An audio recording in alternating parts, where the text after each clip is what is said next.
Good morning and जय हिंद। आज मैं अपना डायरेक्ट क्लास स्टार्ट करती हूँ नाउन के टाइप से, क्योंकि नाउन के बारे में काफ़ी बातें हो चुकी हैं। नाउन के टाइप में मैंने आपको बताया proper noun, common noun, abstract noun and collective noun. ठीक है, तो प्रॉपर नाउन ऑलरेडी काफ़ी एक्सप्लेन है कि सिंपली किसी का नाम है, चाहे वो प्लेस हो, चाहे एनिमल हो, चाहे वो थिंग हो, चाहे जो भी चीज़ें हों, उनके बारे में हम बात पहले भी कर चुके हैं। तो किसी का नाम हो, चाहे वो सिटी हो या ह्यूमन बीइंग हो, तो उनको हम प्रॉपर नाउन में रखते हैं। कॉमन नाउन में हम एक कॉमन ग्रुप को रखते हैं। जैसे कि हम अगर रिया प्रिया की बात करते हैं तो प्रॉपर नाउन है, और अगर हम कॉमन नाउन की बात करते हैं तो गर्ल, यहाँ पे उन दोनों के लिए अगर कॉमन नाउन में हम कोई वर्ड यूज़ कर सकते हैं तो वो है गर्ल। ऐसे ही हम अगर मैन की बात करते हैं, बॉयज़ की बात करते हैं तो बॉय एक कॉमन नाउन है, लेकिन जब हम कहते हैं कि आदित्य एंड समीर तो ये प्रॉपर नाउन में आएगा। ठीक है, इसके बाद जब हम बात करते हैं कि कॉमन नाउन में और भी बहुत सारी चीज़ें आ सकती हैं, जैसे कि सम प्रोफेशंस को भी हम बोल सकते हैं, जैसे कि टीचर है, एडवोकेट है या जज है। तो वहाँ पे हम ये आइडेंटिफाई नहीं करते कि वो शी है कि ही है, या किसी पर्टिकुलर आदमी का नाम नहीं लिया जा रहा है, तो वहाँ पर भी हम उसको कॉमन में रखते हैं। अब हम बात करते हैं अपनी कलेक्टिव नाउन की और एब्स्ट्रैक्ट नाउन की। एब्स्ट्रैक्ट नाउन के बारे में मैंने पहले भी आपको बताया है कि जो आइडियाज़ हैं, थॉट हैं, अगर नहीं बताया तो बता देती हूँ। आइडियाज़ हैं, थॉट हैं, एक्सपीरियंसेस हैं और क्वालिटीज़ हैं, फीलिंग्स हैं, ये सारी चीज़ें हमारी एब्स्ट्रैक्ट नाउन में आती हैं। जैसे कि मैंने कहा honesty, honesty is the best policy. तो ऑनेस्टी क्या है, वो आपका जो है एब्स्ट्रैक्ट नाउन में आएगा। हैप्पीनेस को मैं ऑलरेडी पहली बार बोल चुकी हूँ कि हैप्पीनेस यानी कि खुशी, वो आपकी एब्स्ट्रैक्ट नाउन में आएगी। इस तरह से जैसे हम बहुत सारी बात करते हैं, जैसे हम ह्यूमन बीइंग की बात बहुत ज़्यादा करते हैं, पर ह्यूमन बीइंग में क्या होना चाहिए, भाव, यानी कि उनके भाव को जब हम ढूंढते हैं तो ह्यूमैनिटी की बात करते हैं, मानवता। जहाँ मानवता की बात आती है वहाँ पर ये भी एब्स्ट्रैक्ट नाउन में ही हम इसको ऐड ऑन करते हैं। इस तरीके से बहुत सारी चीज़ें हैं जो हम इसमें ऐड ऑन कर सकते हैं। क्वालिटी की बात की मैंने, गुण, जितनी भी क्वालिटीज़ हैं, जितनी भी गुण हैं, वो सारे इसमें ऐड ऑन होंगे।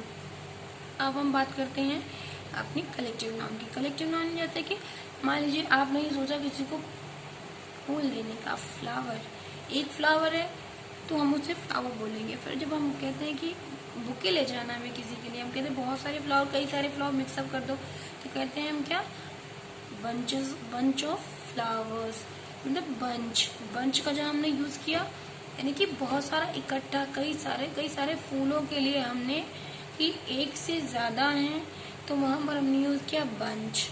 ठीक है, इसी तरह से हमने बात की घोंसला या चिड़ियों का घोंसला। एक घोंसले की बात नहीं की कि एक चिड़िया का घोंसला, हमने यहाँ बात करी चिड़ियों का घोंसला।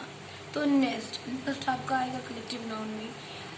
फ्लॉक ऑफ पिजन, तो वहाँ पर फ्लॉक जो वर्ड होगा वो कलेक्टिव नाउन, क्योंकि हम एक समुदाय की बात कर रहे हैं कि बहुत सारे जो पिजन्स हैं वो कलेक्ट हैं कहीं पे।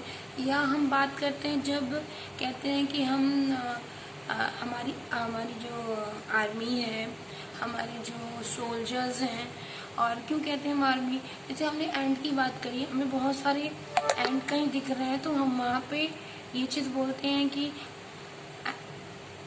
And, army of and.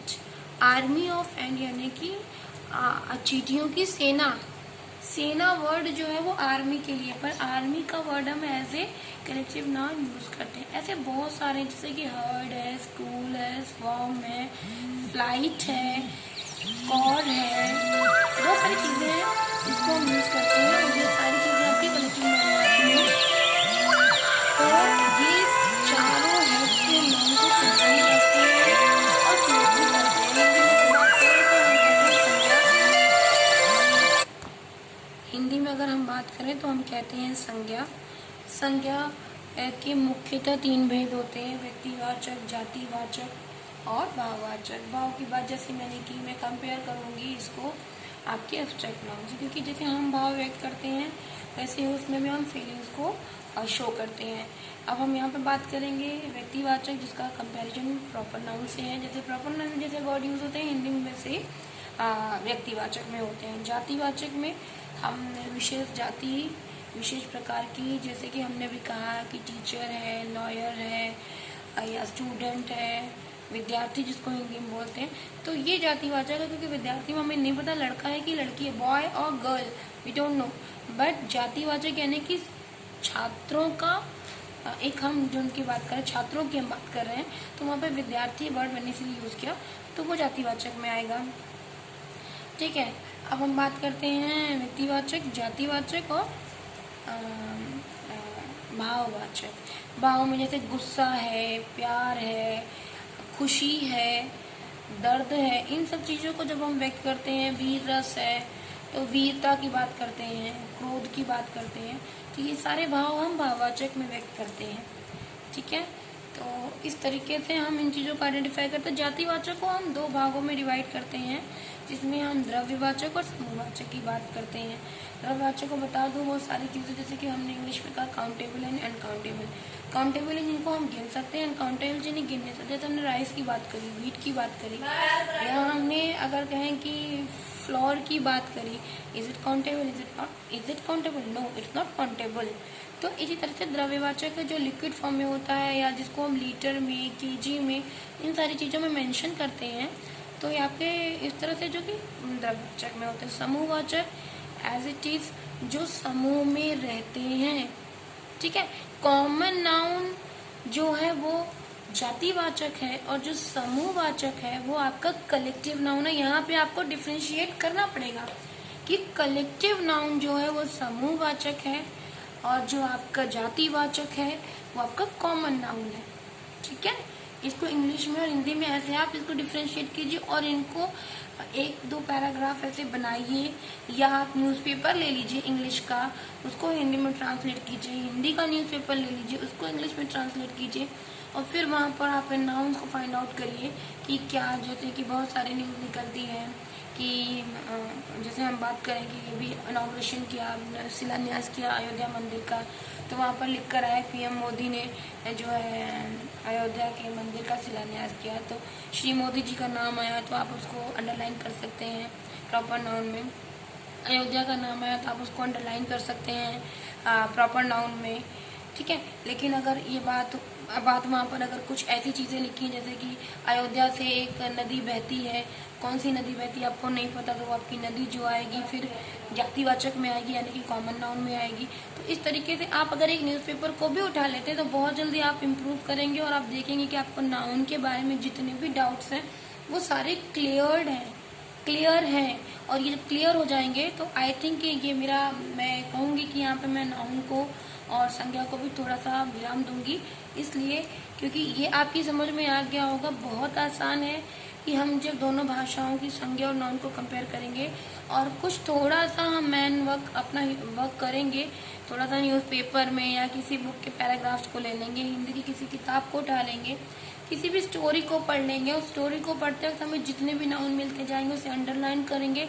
जहाँ पर हमें प्रॉपर नाउन लिखना है वहाँ पे PN लिख सकते हैं, जहाँ पे हमें कॉमन नाउन लिखना है वहाँ पे CN लिख सकते हैं, अब्स्ट्रैक्ट नाउन के लिए AN लिख सकते हैं, कलेक्टिव नाउन के लिए भी हम CO.N लिख सकते हैं। तो हमें ये क्लियर हो जाएगा कि हमने नाउन को आइडेंटिफाई कर लिया। अब हमें कोई भी चीज़ दे दीजिए, कहीं से भी दे दीजिए, हमें पता है ये कौन कौन से नाउन है। फिर आएगी इनकी इम्प्लीमेंट की बारी, जो मैं नेक्स्ट वीडियो में बताऊंगी आपको। हिंदी में भी हम सेम ऐसा ही प्रोसीजर करेंगे। हिंदी का पेपर ले लें या फिर हम हिंदी की बुक ले लें, स्टोरी बुक्स ले लें, उसमें हम अंडरलाइन करते चले आए कि ये समूहवाचक है, कि ये जातिवाचक है, कि ये व्यक्तिवाचक है, और फिर सारे को अंडरलाइन करके हम एक बार अपने आप कॉन्सेप्ट यहाँ माइंड में बिठा लें कि हमको दोनों ही भाषाओं में संज्ञा पूरी तरह से क्लियर है। ठीक है, तो जब ये क्लियर है तो इसके बाद हम सर्वनाम और प्रोनाउन की बात करेंगे। उसके पहले मैं कोशिश करूँगी आपको वॉवेल्स और स्वर, व्यंजन, इन सारी चीज़ों के बारे में ज़रूर बता सकूँ। तो स्वर व्यंजन को जब हम डिसाइड कर लेंगे कि हाँ हमें कंफर्म हो गया स्वर क्या है, अश्व स्वर है, दीर्घ स्वर है और व्यंजन है, तो कौन कौन से होते हैं, फिर हम उसके ये चीज़ सर्वनाम स्टार्ट करने से पहले और इसके सर्वनाम और प्रोनाउन से पहले मैं ये कोशिश करूँगी कि मैं इस चीज़ को ज़रूर क्लियर कर दूँ कि स्वर और व्यंजन को कैसे हम यूज़ करते हैं, वॉवेल्स और कॉन्सोनेंट जो होते हैं उनके क्या डिफ्रेंशिएशंस हैं और कैसे यूज़ होते हैं। उसके बाद फिर हम सर्वनाम और प्रोनाउन के बारे में बात करेंगे। ओके, तो कीप ट्राइंग, डूइंग वेल और keep practising definitely. Thank you and जय हिंद।